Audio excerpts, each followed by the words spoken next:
اعوذ باللہ من الشیطان الرجیم، بسم اللہ الرحمن الرحیم، اللہم صلی علی محمد وعلی محمد۔ مومنین کرام، 24 ذی الحج کا دن مومنین کے لیے عید کا دن ہے، اور اس دن کو مومنین عید مباہلہ کے عنوان سے یاد کرتے ہیں۔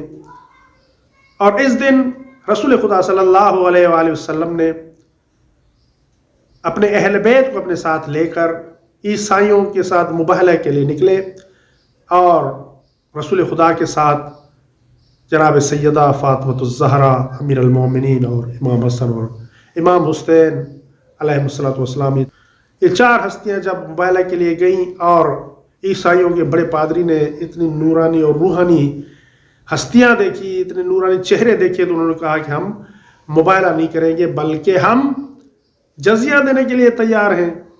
تب انہوں نے مباہلہ نہیں کیا۔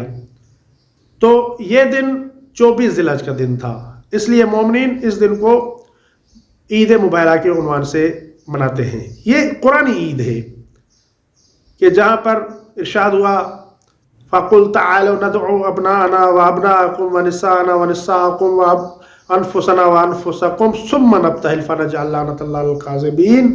تو یہ ایک قرآنی عید ہے، اس لیے مومن کو چاہیے کہ اس قرآنی عید کو ضرور منایا کریں 24 ذی الحج کے دن۔